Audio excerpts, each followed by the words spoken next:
So, y'all, now I've been doing some studying in the Bible, and trust me when I say I ain't that advanced. But when you ask God for help, He will give you just that. He will help you understand His word. So I was reading John 1, and I'm going to read a couple verses real fast, and then I'm going to jump down to verse 14. So I'm going to read 1 through 5, and then I'm going to jump down to 14. Okay? So, John chapter 1, verse 1 through 5. In the beginning was the Word, and the Word was with God, and the Word was God. The same was in the beginning with God. All things were made by Him, and without Him was not anything made that was made. In Him was life, and the life was the light of men. And the light shineth in darkness, and the darkness comprehended it not. So I took some notes, and I love that in John 1, God reveals to us who He is.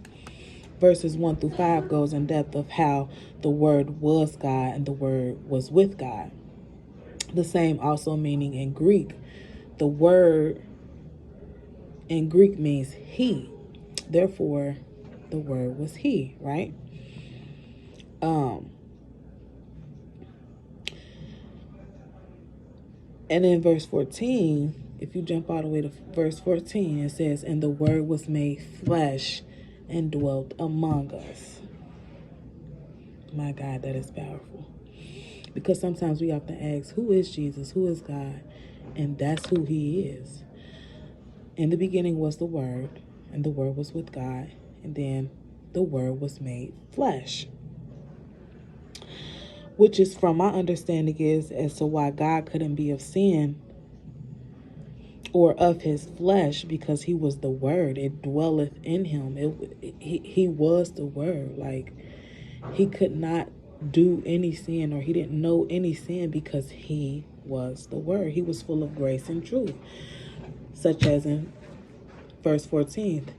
"And the Word was made flesh and dwelt among us, and He beheld His glory, the glory as of the only begotten of the Father, full of grace and truth." God was full of grace and truth because He was the Word. The Word was God. And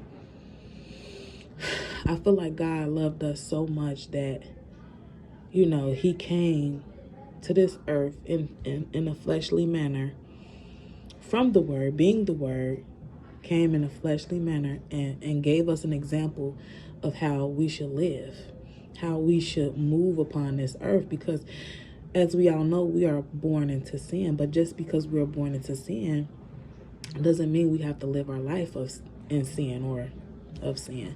So God came to this world to show us that, hey, it's possible to live by the Word, to live by my truth, God's truth, and to be sustained and be holy.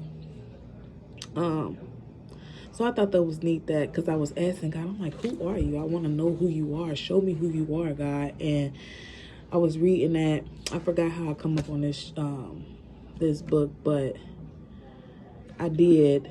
I think I was watching a podcast, and they was talking about John. So I'm like, let me read John myself. And I read it, and I was like, my mind was blown. So I just wanted to come on here and say, like, if you feeling like you don't know who Jesus is or who God is, if it's one or the same or two or however you feeling in your mind, read John chapter 1. And yeah, God will definitely give you the understanding of who He is.